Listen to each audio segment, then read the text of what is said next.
Good afternoon from the NEST Centre in London, and welcome to our midweek briefing. My name is John Lough. I'm the head of foreign policy. Today's subject for discussion is the increasing restrictions being placed on the use of the internet in Russia. On Tuesday, the State Duma passed a law that makes it an administrative offense to use the internet to search for information that is classified by the authorities as extremist. Another feature of this law is the possibility to fine VPN providers who do not block illegal content. The regulator Roskomnadzor has banned access to 56,000 websites since February 2022, and apparently has a further 20,000 or so requests outstanding to foreign platforms. And this is according to the Minister of Digital Development, Maksud Ashadayev. The law now awaits presidential signature. Several Russian commentators have noted that the authorities appear to be in something of a hurry, and that the draft law was rushed through the Duma in a rather unprepared form. And there is, in fact, confusion about how the law can actually be put into practice and what the threshold will be for demonstrating intent on the part of the user to access information deemed to be, in the view of the authorities, extremist. At the same time, there are growing expectations that the Russian authorities will move to ban WhatsApp, and WhatsApp has close to 100 million users in Russia, and then seek to replace it with a number of Russian messaging apps. There are concerns too, and these are not new, that Telegram may also be in the Kremlin sites. And I understand that Telegram has rather fewer users, but still a substantial number, around perhaps 60 million. And it should be noted that the Russian authorities branded WhatsApp's parent company Meta an extremist organization back in March 2022. And they later blocked access to Facebook and Instagram. And to use those platforms, you have to deploy a VPN, and this has also affected the usage of YouTube, which is something we may also come on to talk about today. But with us to discuss this, what is driving this push and its potential consequences, we have Denis Yagodin. He's an IT expert from Russian civil society who spent over a decade working in the healthcare sector in St. Petersburg on digital transformation, which of course is a huge issue in health sectors around the world. We're joined too by Ella Paneyakh, who many of you know. She is the head of sociology at the NEST Centre. So hello to you both. It's great to have you with us and to discuss a really important topic that I feel hasn't been actually that covered in Western media in recent days, because of course there are many other events that tend to sort of displace this sort of thing. So before we go any further, can I just remind our viewers that we have a chat function. If you wish to ask a question or make a comment, then please put it in the chat and I will endeavor to get to you. So to kick us off, Denis, I wanted to ask you the following. For some time now, the Kremlin has been playing with this idea of building some version of the Great Firewall of China in Russia. And I just wondered, how significant is the passing of this law this week? How important do you think it is?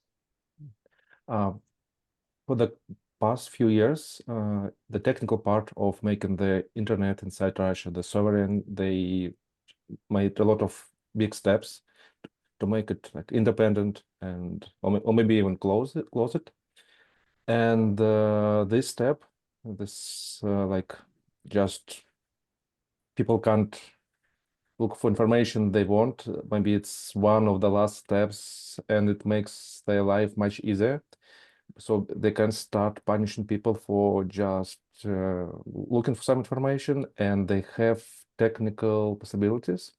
They have equipment and algorithms that can help them automate this, and even just they can use some queries to the database, like who tried to, I don't know, like looking for Navalny information about Navalny or some other people who are like labeled extremists inside the country. And unfortunately, there's not too many steps left to just shut down the internet inside the country, and it will be just separated from all over the world. And in this case, it's a little bit more, it doesn't like in China, because in China there is the Great Firewall, and in Russia it's more like a lot of small fences. There are a lot of internet service providers, and Roskomnadzor, they install their own servers to each of these providers so they can control the traffic. And in my case, they're even much further than in China. So they can control it much better. They even can see the traffic behind the VPN and block the Instagram, even if someone uses VPN. So in other words, this is quite a serious step. And you were saying to me just Yeah. before we started recording that this you'd really forecast some years ago the steps the Russian authorities could take. So how far are we down that road now? Are we 50% there, 75% or more? What would you say? It's like about 75 around this, because they have the technology, they have the platforms and services inside country, like Messenger, like food delivery, taxi, maps, and so on, social networks. And the next steps can be like whitelisting, like in Turkmenistan, where only some IP addresses are available and all others are blocked.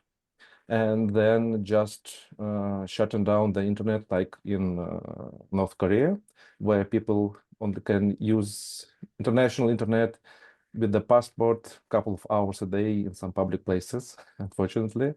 So yeah, unfortunately, they are very prepared for like, shutting down internet from outside Russia, like it was in Iran a few months ago.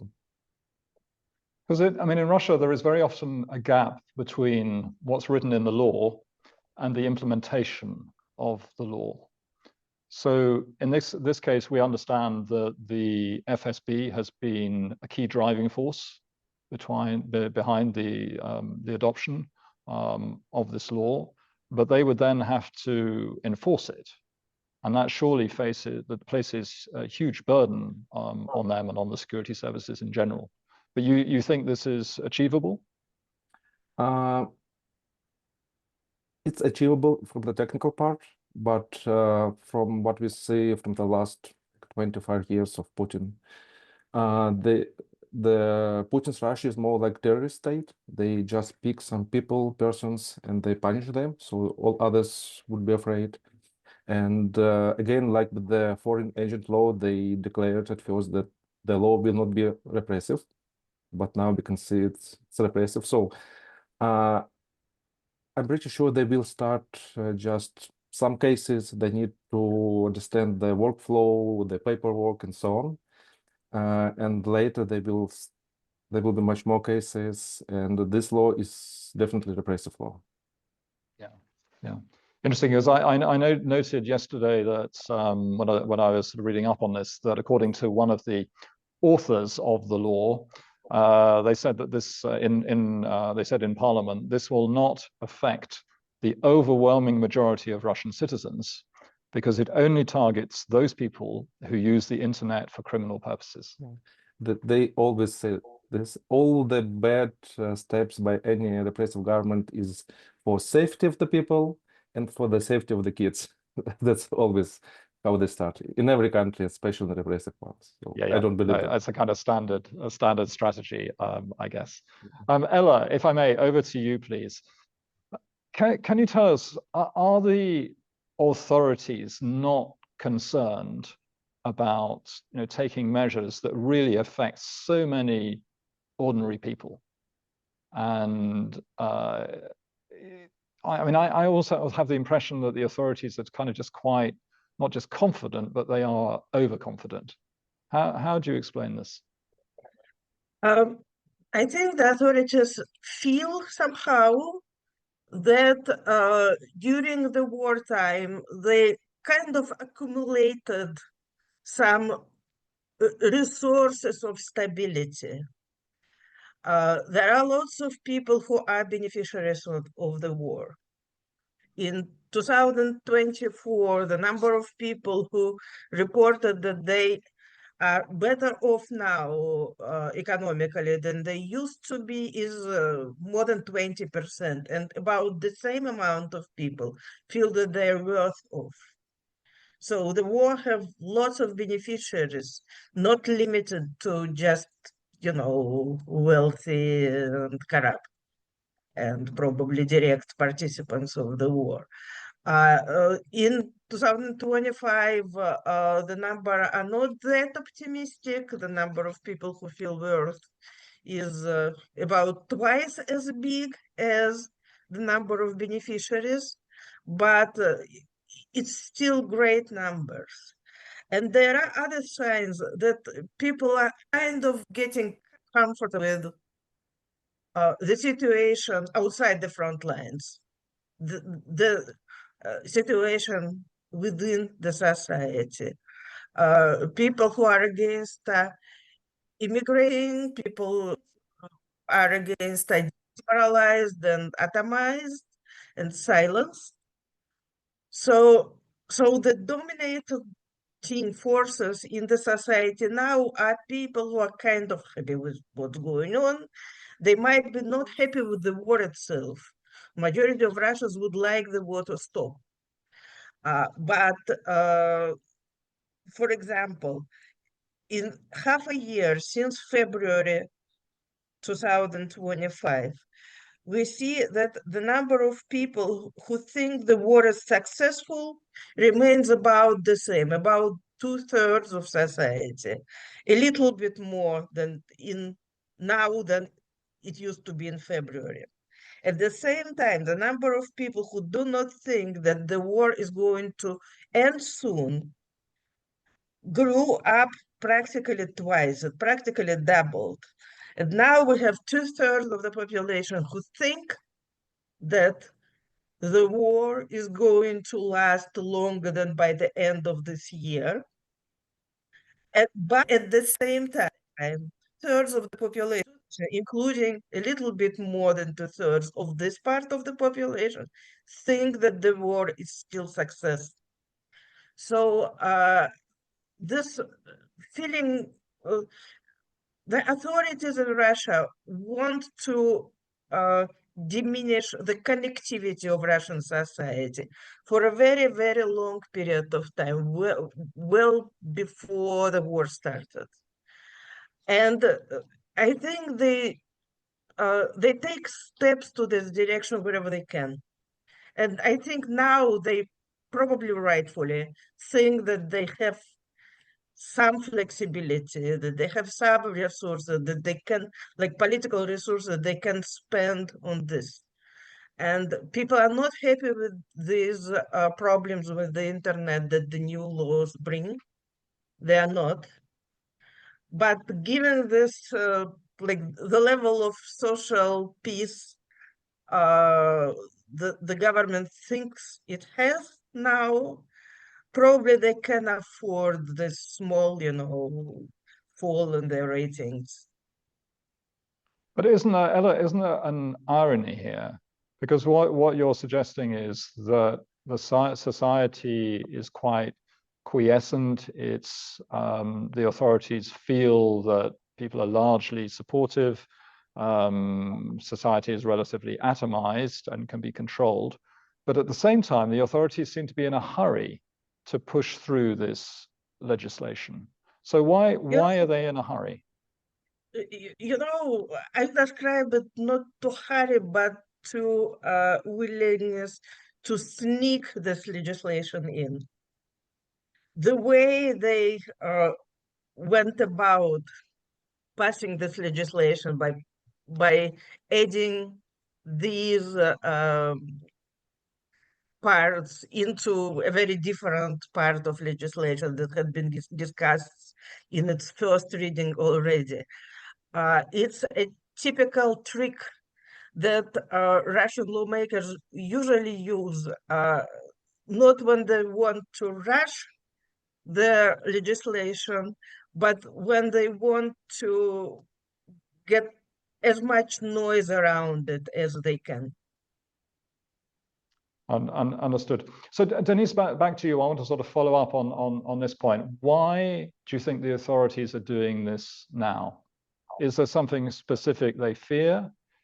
Could it be something related to the prospect of maybe some peace deal in Ukraine that doesn't look so good for Russia at the end of the day, doesn't look like a full victory? Could it be preparation for Putin perhaps leaving office and the difficulties that will be associated with managing that process? What do you think is driving this fundamentally? Sorry. From the legislation or from the legislating point of view, it's about making it easy. The end of Duma session before recess is a nice way to make it quick and thus easy, and thus without much discussion. On the other hand, if they predict that they might need something like this in the current months, there is again a Duma recess. And Sure. if you are not sure you are not going to need this legislation before the Duma starts working again, then it makes sense to do it now. Understood. Denis, what is your view on this? Why now?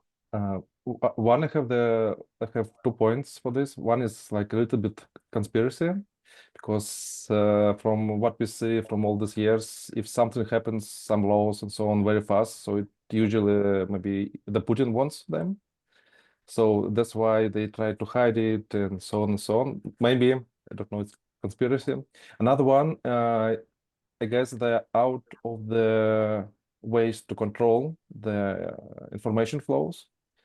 And also the Minister of Communication and Digitalization, how it's called in Russia, yesterday or day before, when he was commenting this law, he said, we are making this because we don't want to block big foreign platforms, like maybe Google like this.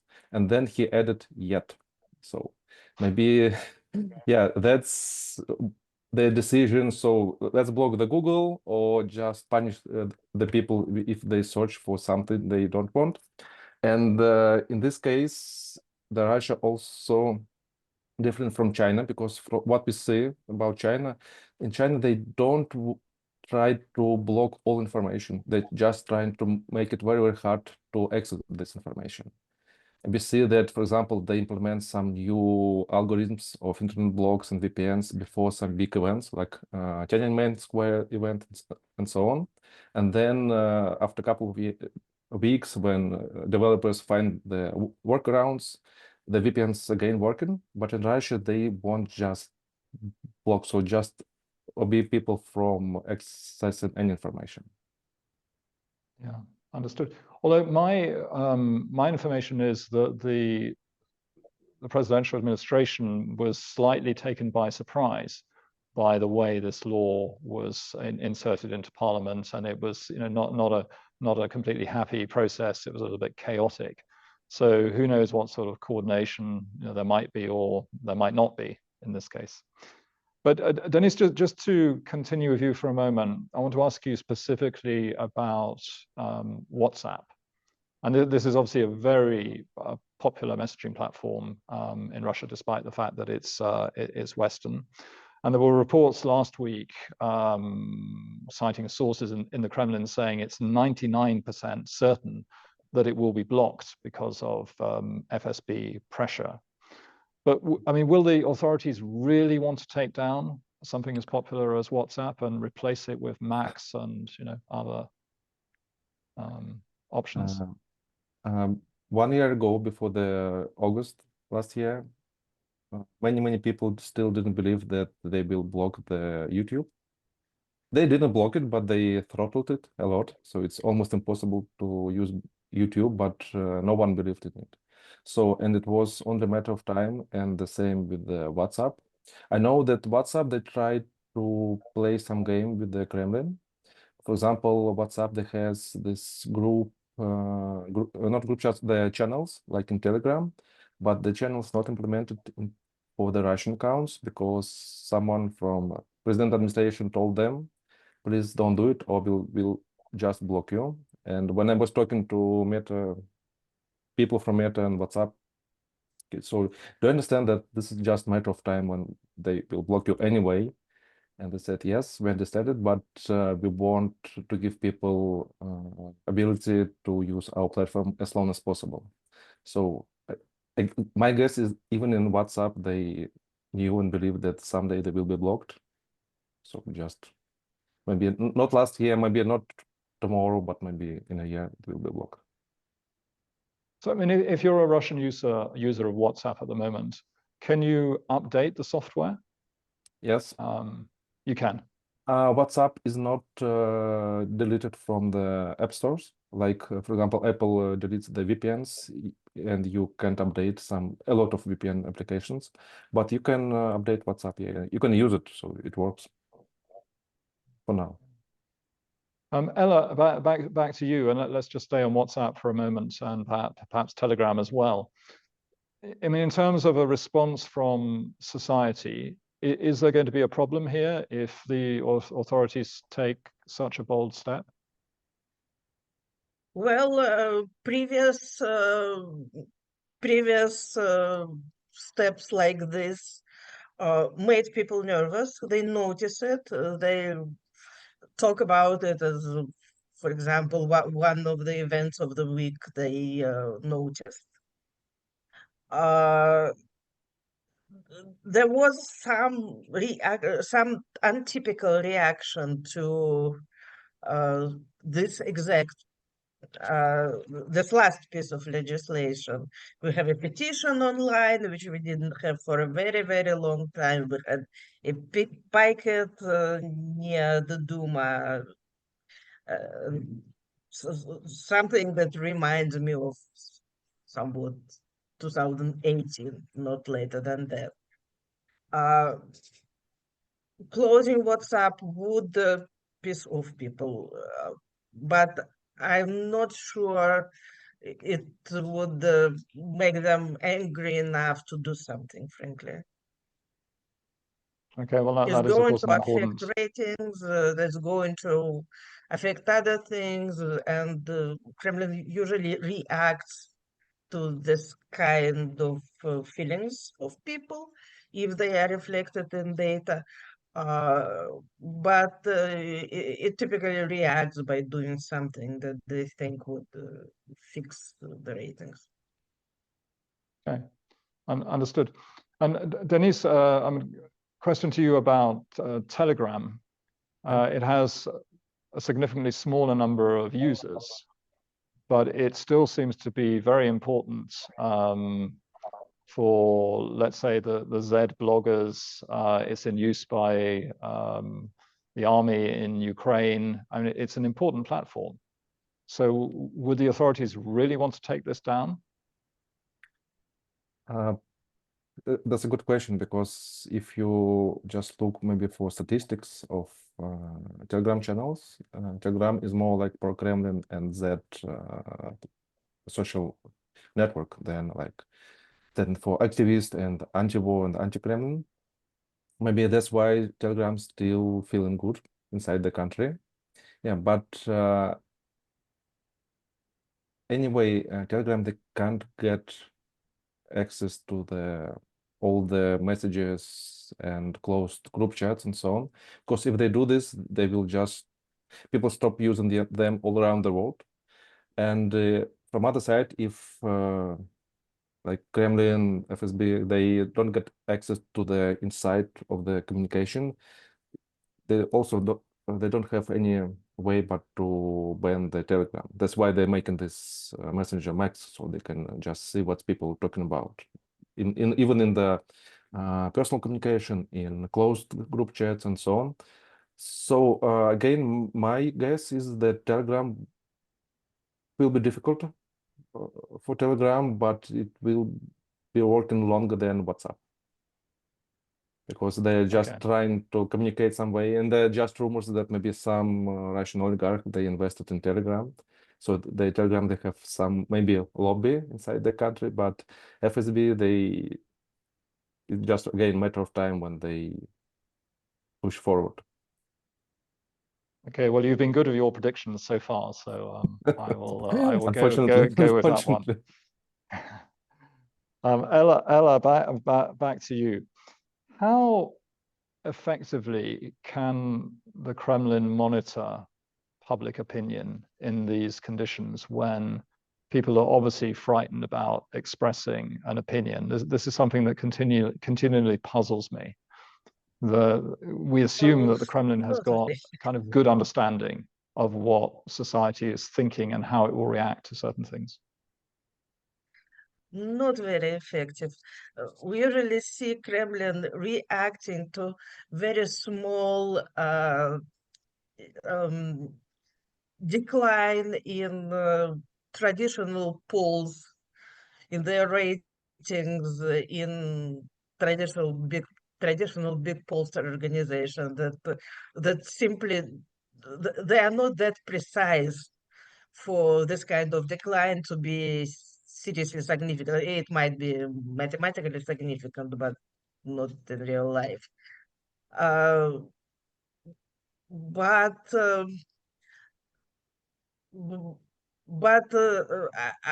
think they still have some ability to feel what's going on when people are getting more and more disappointed. But my instruments tell me that people are not disappointed right now.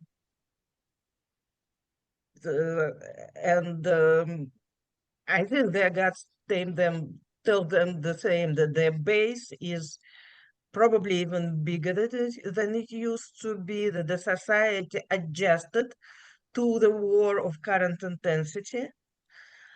And again, there are beneficiaries who are happy and who dominate the public opinion. So others are not heard and not socially connected enough to do something together. And this move against social connectivity of the society benefits Kremlin so much. Like any decline of connectivity of the society benefits Kremlin so much that it is fine with, taking not risks, but spending some political capital on it. So in this case, I don't think it's a problem of monitoring. In this case, I think it's a problem of they feel an opportunity. It's a good time. There is like a group that is connected to FSB that is more aggressive than those who are usually like opt on the side of caution in president's administration. So just that's because they do it, not because they don't understand the impact of this measure. Okay, thank you. Denis, to finish up, because we are running out of time, just sort of connected to this question, presumably the Russian authorities have looked quite closely at how restrictions on the internet have been introduced in Belarus, where I think the Belarusians are somewhat more advanced than Russia in this respect at the moment. And I guess it seems to have worked there quite effectively. Would you share that view? Yeah, unfortunately, there is the joke between Belarusian activists and Russian that the Belarusian are living like in the 5th season of TV series, and we are like in the second part. We're just looking at what will happen in the next season, and they, from technical part, they are maybe less equipped. Yeah, but they, for example, know much better, and their law is more advanced, like for punishing people. For example, using some application and even Telegram bots, are declared extremist in Belarus. Mm. So just looking at your phone, the police, they can just put you in the jail for 5 years because you use some, I don't know, like Golos bot in Telegram. So, and from this part, maybe in Russia, the more advanced, but I'm afraid that in Russia, they can start implementing Belarusian laws, like, for example, and again, they saw in 2020 that the Belarus lived 2 days without internet. It was like shut down in all the country, only SMS and voice calls worked fine. So, and we saw this now happening in Russia. And for example, again, WhatsApp, the few regions in Caucasus just living almost 1 year without WhatsApp still. So, and nothing happened, no revolution, no like petitions and so on. So people, unfortunately, people, they just get used to everything, even if it's bad, worse than before. Yeah. Well, I mean, I think to sum up, this is obviously a very serious development in Russia, and we can see, a precedent in a neighboring country, as you said there, for much further down that road. But it gives an indication of what could be achieved, unfortunately, in Russia. Ella and Denis, we have to stop there because we're out of time. I want to thank you both very much for joining us, and also our viewers as well. The midweek briefing will be back next week at the same time. We hope to see you then. Thank you, Denis and Ella. Thank you Very much.